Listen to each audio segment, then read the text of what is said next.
Yeah, what's up?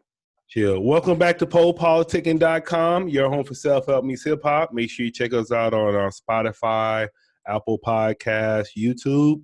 1212 and place to be with Johann Balbuena. That's me. What's up? Chilling. It says you're a lot of things. I see a veteran, a businesswoman, a filmmaker, a canna activist. So we're I gonna get down am all all of those. those. So just start with the veteran, because I was a veteran too. So Oh snap! Which branch were you in? the only branch, the Marine, The Navy. the Marine Corps. Exactly, the Navy. Yeah, Department of the Navy. I know. Yeah. Wait, hold on a second. You gonna be smoking in this here? I mean, I'm gonna have to go grab some myself. So. I thought you already knew that was going on. I already knew, but I wasn't sure if this was the deal or if this was a pre-interview. Oh no, That's the thing. it's the real. So let's get back in there and join you. How about that? So what's happening? Chilling. So I was in the military. I was Navy. I am still, but I'm veteran at this point. I served for 4 years active duty and then 2 years reserves. And, I had a great time. It was, Navy stuff. The military, but I met so many great people, which I miss to this day, the people that I haven't kept in contact or anything like that. But I did 2 deployments on board the USS John C. Stannis. And that's pretty much it. So what did you do in the Navy? Oh yeah, I was in BFA 41 stationed in middle of nowhere, California, Lemoore. That's the Central Valley. It's farmer country, so it smells like dookie. Yeah. But it's all good. Whatchamacallit? So I was an aviation electronics tech for F-18s. Did you smoke while you was in? No, I did not smoke at all. No. Oh, I smoked a lot when I was in. No way. How did you do that? I used to just take niacin all the time. No, I didn't. I didn't smoke while I was in. As a matter of fact, I barely knew about weed at that point. Yeah. I did smoke when I was in college, but it was mostly, how do I put it? It was mostly, further to when I was there and people were smoking. It wasn't like anything that I was into that much because it kind of just made me sleepy all the time. So like imagine being in college at a party and now you smoke and now you want to fall asleep. So I was like, I'm not doing this. So I didn't do it as much until I got out. While I was in the Navy, I experienced a huge accident, like from which I got a concussion, like when I worked on the flight deck on my first deployment. And that had some ramifications that I didn't even realize up until I got out. So I met somebody that, and this is going to segue into how I got into cannabis, which is perfect segue there. So dealing with those issues pretty much disturbed my sleep, disturbed just like my mental health in general. On top of like the pain so pretty much to give you an idea of what the accident was, I was blown by aircraft blast into like the landing area. So imagine my little body, 120 pounds, being pretty much, I was flying like a paper in the wind. And so that caused a whole bunch of, How many yards you flew? Yeah, that thing, No, literally. I'm saying, how many yards did you fly? Like 100 yards? So like 30 feet. So it was 12 feet in the air and 30 feet into like away from where I was. So that, led to a whole bunch of shit when I got it. Can you curse here? I'm sorry. Yeah. Yeah. So it led to a whole bunch of things that, I really don't want to get into, but I got therapy, met somebody actually who was in the cannabis space, who put me on to like the medicinal aspects of it. And I tried it. I felt so much better, and I never looked back. So at that point, let me give you the little background here so you can get a better idea of who I am. I met a friend. He gave me weed. I felt so relaxed and so just like I felt like I was a teenager again. You know, when you're a teenager, you have no care in the world. You're just focused on having fun with your friends kind of thing. And I was like, oh my gosh, how did this make me feel like that? My situation didn't change. It's just like my mind just kind of relaxed. And I was like, I want to feel that way. So I went ahead and went to a dispensary. And as I'm sitting in that dispensary, this is back then when it was medical only. Mm-hmm. You remember when you were like, are you in California? Where are you at? Yeah, I'm in California, but I still go to dispensaries, but I always support the street pharmacists too. Well, see, I I always had got no some, my idea. homies, always do it like that. No, you're right. And actually, I didn't have any like dealers or any friends that told me like, go here. And that friend who brought it, he had gone to a dispensary. So that's where he sent me. So I went to the dispensary, and he's a fellow Navy veteran too. So I went to the dispensary. As I'm sitting there, waiting to get checked in and shit, I probably counted about 20 people in and out, in and out. And, and at this point, I'm just thinking like, what the hell? Like, this is legal and all these people are like, there's a demand for this. So that's what I'm thinking, as I go inside, I see all the weed. I've had never seen so much weed in my life. I see all the weed. I'm already thinking like, oh my gosh, this shit is, I'm overwhelmed by just at the thought that this is an actual business. You know what I'm saying? At that point, I spent $20 and counting like all the people, not 20, 120. So I'm counting all the people that were coming in and out. And I'm thinking if they all spend $100 in like the 30 minutes that I was there, I said, oh my gosh, this is a cash cow. And it's all cash. I was like, I want to get in here. And it's a good product that makes people feel good. It was like that moment I decided I was going to get into the space. So it took me from that point up until I randomly met this other guy randomly at my house. I'm talking about not being able to sleep. And this guy gives me a little candy. It was an edible. And I had it. And that night I slept like a child.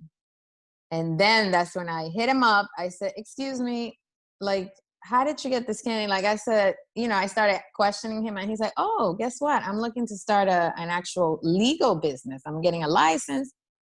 And I didn't even hesitate. I said, can I work for you? Can I work with you? Like, what can I do to get involved? And he told me, yeah.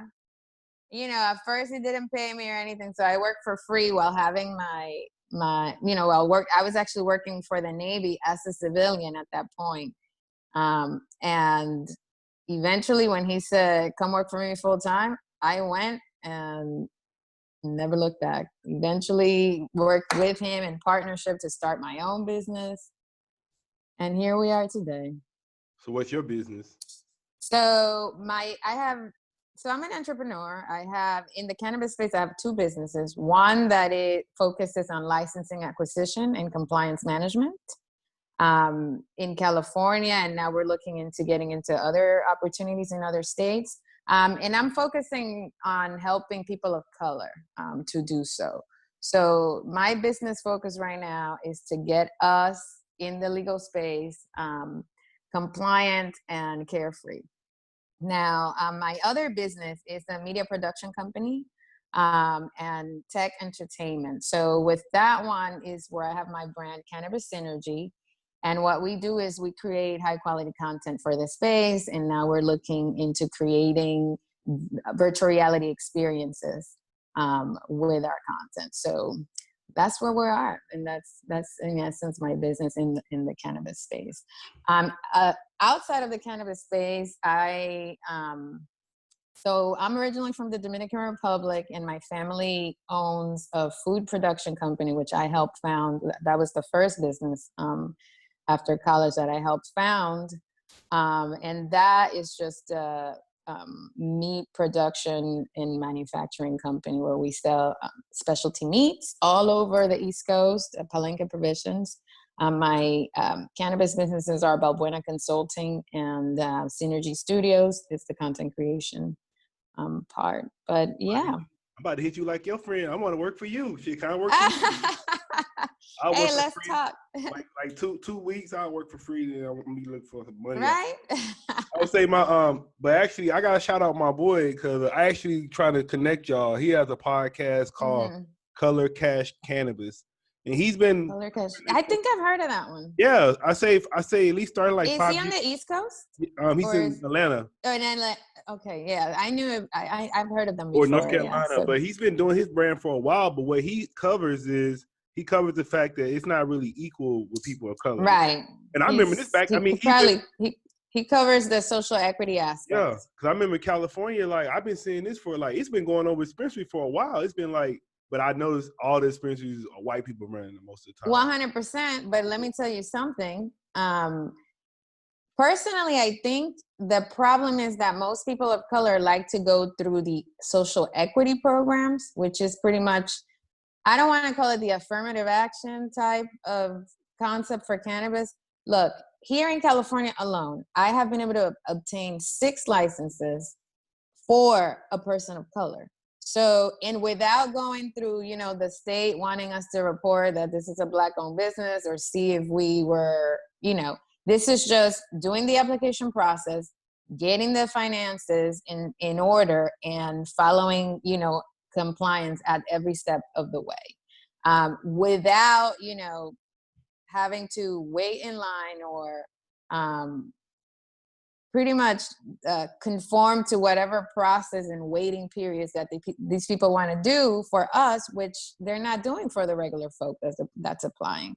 So my mission is to connect people of color that have viable business ideas with capital, and then with a support system that actually sees you through execution. And like that, we set everybody up for success, and smoke weed while we're at it, pretty much. I'll say, so what you smoke and what you roll in? This right here it's in a King Palm. Okay. They sponsor my show, so I got to shout them out. The Cannabis.synergy brand. But the weed that I'm smoking in here is Green Dream. It's a hybrid of green crack, which is my favorite, sativa dominant, and then Blue Dream. What were you smoking on? Man, I think this is some Pineapple Express. Oh, but it's good. It's some outdoor a little bit, so I got a little wax in there. Okay, to spike it up a little. Yeah, a little bit. But then I be trying to roll Dutches, but I be messing up all the time. So I gotta this is my little Band-Aid when I mess it up. I do that shit too, brother. Don't even trip. But yeah, I'm saying that's tight. So what you were saying, your other company, you create content. What kind of content? I think it was Bake and Create. I think I saw that. So that is a blog that I started just to get out my creative thoughts with respect to cannabis and how I use it for intentionally to be creative. So that is that. But we also create video content, and now we're creating virtual reality content. In the brand is called Cannabis Synergy. So there we had an actual talk show. Sis was trying to become the Oprah of cannabis, just a little bit. But so we created a live audience, live performance event format show here in San Diego that we were doing prior to COVID. We got about 80 people in a tight spot where we had a consumption lounge. We had live performances with local artists. We had an art gallery type of presentation. And then, we sat and discussed different cannabis issues or cannabis topics that I don't feel like the media actually covers truthfully. So we sat there, with people in the industry who are actually working in the industry, who I personally believe are the backbone of the industry, and then talking to them about their experiences, you know, and the different things that affect not only the consumer, but also the professional in the space. So there, I'm proud to say that I had a group out of LA. They're called the Green Believers, and what they do is they help social equity candidates, you know, Black social equity candidates, Black and Latino actually, to get through the process. So they pretty much have the same vision that I have, which is to get people licensed in legal in the cannabis space in a compliant way, so they're set up for success and can be here for the long run. That's dope. Yeah, I'll ask you about the virtual reality too, because I got an Oculus. So what you trying to do with that? So we're trying to create experiences, and then in combination with cannabis. So we're creating an application that's going to be called Cannabis.synergy, and from there we're going to partner up with different brands. I can't talk too much about that right now because it's in development, but we're partnering up with brands and Black-owned brands in the space that are legal and are ready to give back to the community.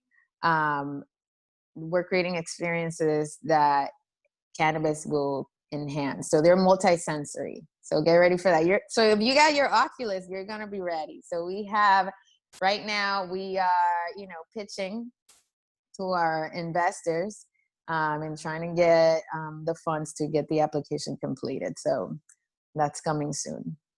Okay. And then what about the filmmaking part of you? So the filmmaking, I've been creating short films in the cannabis space. So right before this whole thing happened, I was planning on creating a short film festival here in San Diego. But then, you know, with everything that happened, we put that into focusing, number one, on helping the Black community get legal in the cannabis space. And then number two, pivot with Cannabis Synergy, because we can create that platform there and use it to bring everything else together. So you need writers too? Oh, yeah, of course. We're definitely gonna need that. So yeah, right now we have. We're gonna have to link up for real, cause like me, then my girl, she a writer too. She a writer, and then we both Black. You said you try to work with people. Absolutely. You check all the boxes. Yeah, I'm like Issa Rae. I'm rooting for everybody Black. That's what. That's her like favorite show, and that's who she really wants to work with. Absolutely, yeah, same. I love Issa. So she's been doing great so what I love about what she's doing, which honestly, I got to tell you, it inspired me as well, is putting us, like the Black community, in like the light that we are. You know, we have normal lives. Like we go to work or we Uber drive, you know, and all we're trying to do is be people and live our best lives. You know what I'm saying? And then a simple traffic stop, which may get anybody else a ticket or a warning or I don't know, thank you for your service and moving on. For us, it doesn't end like that. That shit does not sit right with me. It never has. And my message right now, look, I went to a protest here in San Diego about 3 weeks ago. And while I was there, the seed that was pretty much sprouted in that moment was that I'm sick and tired of us playing defense on this shit. We need to start playing the offense. Like I am sick, and by defense I mean we're out here asking and begging these people to change their minds, to change their ways, to accept the fact that we are human just like everyone else and deserve and have the right, just like everyone else, to be accepted and not looked at some intimidating. I mean, yes, be intimidated because we are kings and queens, but at the same time, like we're just trying to live, you know, that's all we're trying to do. And somebody may look at us and feel some type of way for no reason. I'm sick and tired of that shit. So in my opinion, like we're always asking people to change their minds or to change their ways, to change their laws. I feel like we need to play offense in the sense that let's focus on creating our own financial systems, our own money, our own businesses funded by us. That's why, like right now, I'm raising funds for my company. I'm only taking Black money. I don't even want to hear, that this thing is tainted by it. Not tainted. There's great allies out there, but right Still. now I feel like Yeah. our foundation needs to be completely Black, because that is the core. After that, we can all come together, because the allies that are here, when I went to that protest, brother, I'm telling you, most people were not us.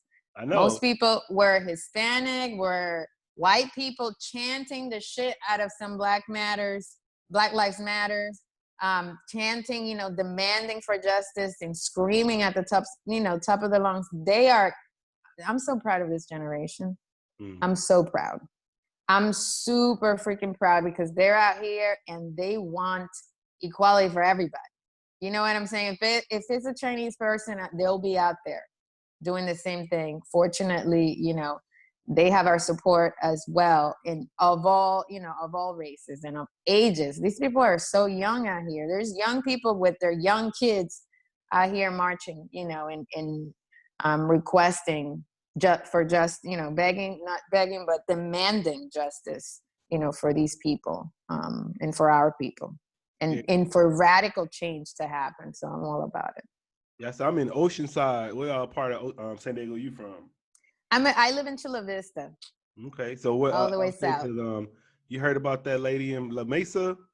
She got shot with that little. Yep, I heard about that. Then that's literally in my backyard here. That stuff has to stop. And at this point, it's going to take some radical changes,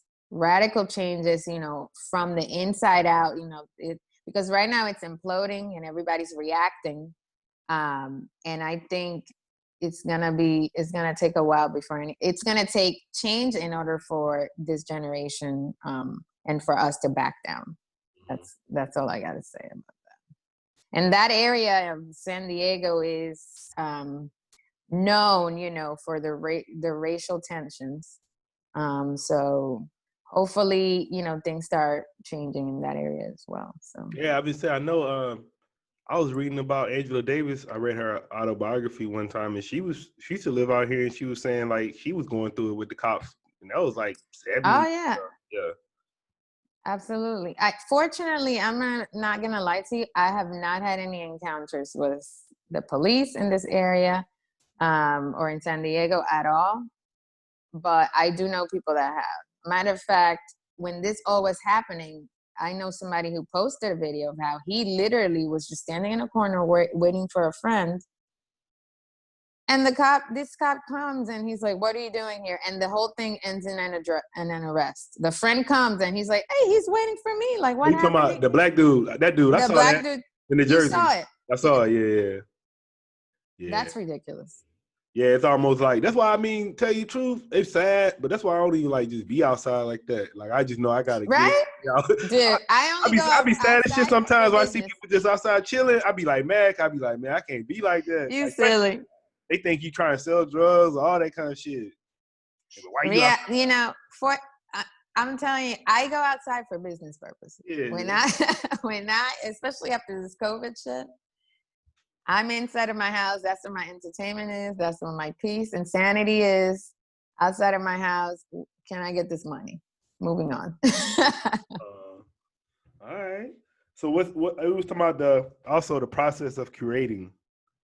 I saw that like a topic we should discuss. So what should we discuss about that? So, okay. Well, as far as creating is, to me, a lifestyle.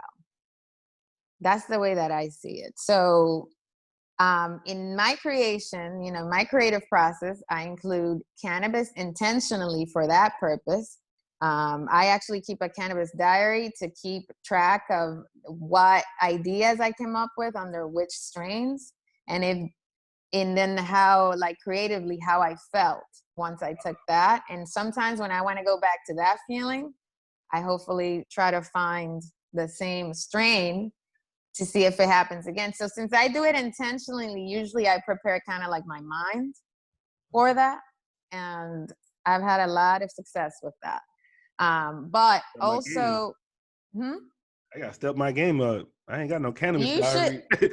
Cannabis diary. I mean, you don't have to do all of that. Like, I just did that because when I was in the space, I did realize that when I first started, that was one of the issues, like inconsistencies. But the guy that I was working for, his name is Dwayne, and he's a Black guy cultivator. He is like very detailed oriented with respect to the strains that he grows. And with all that passion that he had, I kind of wanted to prove, like, is this really going to happen? Is this really what it is? And he was right. You know, if you use cannabis intentionally and focus on, you know, what you're trying to get out of it, and then focus on which strains actually help you get there, then it's a win-win situation. Yeah, I don't know. I just like doing it. I think that's the thing I like getting out of it. I mean, if that's, I like and how it that's makes me okay, feel. brother. Yeah. There's nothing wrong with that. Like, for me, I have at home right now, I probably have like 15 strains. Damn. Like 15 different strains that I have in my little jars that I keep. I'll ask you about, because you say you never faced racism out here, but what about when you was in the military? No, from the police. Oh. I mean, in San Diego, come on now. Oh, so how about in San Diego? In San Diego, there was one instance that sticks out to me. That was when I first got in the industry. So fast forward like a year after I had been in working with that one company, Prime Harvest, which is Black owned. We had like a investors gathering, and some investors invited like a couple of extra friends that had like nothing to do with the company, which was fine. But I'm there, and bro, I'm telling you, I was like, number one, I was decked out. Like, I was looking nice, right? Because it was like a nice executive type of meeting. And this white lady comes up to me who had like, I think she was somebody, a friend of a friend. And they're talking about children. And I was the only Black woman there.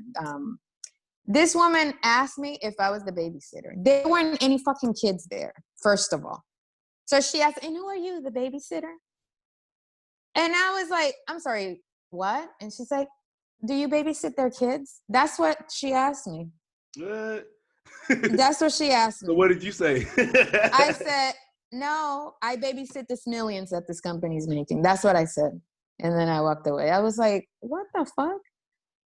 So that, I remember. Supposed to be there, right? She's just like, wait. Yeah, that's what can you believe that? I was just like, I can, and that honestly made me a little bit upset that in that group of people that were talking, it was mostly the wives of like the women.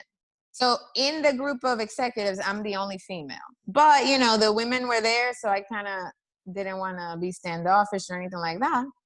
And that lady who I didn't know and didn't know even how she was there, she asked me that in front of those people, and they didn't even say, no, she's not. I kind of like took like 3 seconds in my heart to gather, like, did she just fucking ask me if I'm the baby? There are no kids here. It's a freaking bar. Why are you even thinking that? You know what I'm saying? Yeah. So I just told her, no, I'm here to babysit this millions. And then I walked away. And these other women, because I waited for her response, and she just looked at me like, and awkwardly laughed. But no one there said, no, she's not. Yeah, they didn't either. Speak up for you. So that's kind of how I look at racism. Like, if they didn't speak up, they're racist because they should have spoke up. Somebody should have said, hell no, she's the boss like the other ones. Like, something like that. They sitting there letting her say that and not speaking up. So I still exactly. Yeah.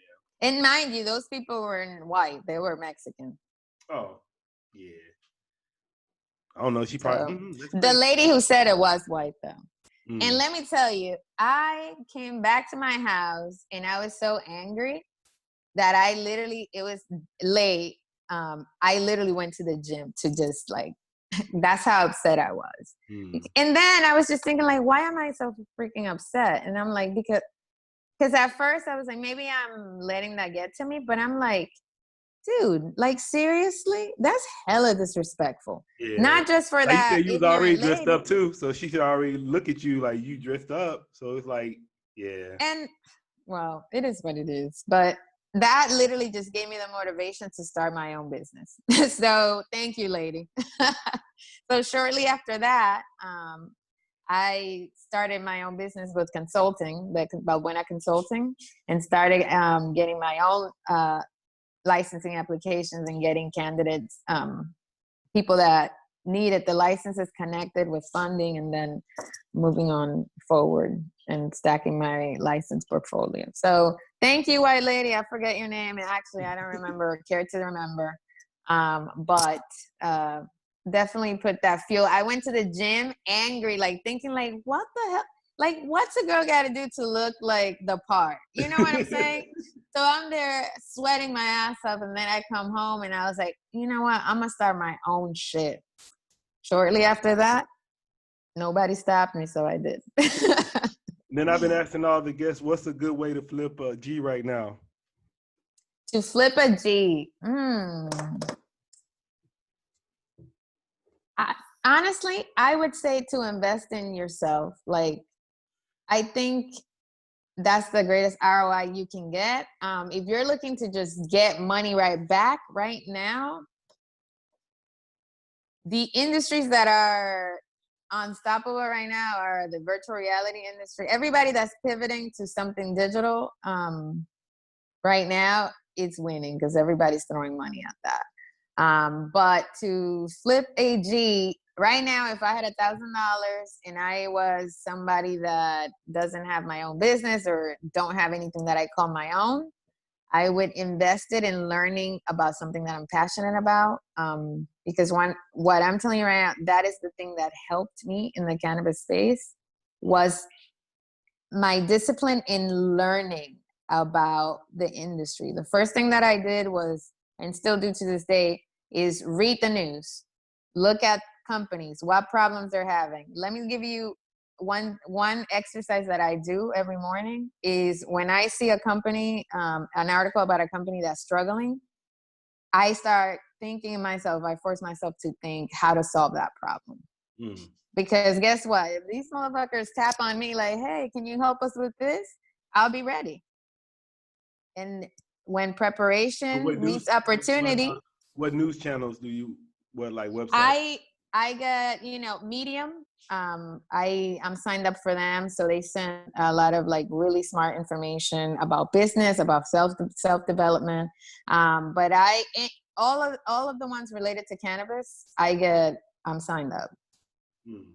Just to get the biased and the unbiased information. And then with that, you can form your own opinion, informed opinion, because, that's really important in order to be able to, if somebody calls on you, like, can you solve this problem, for you to be ready, pretty much.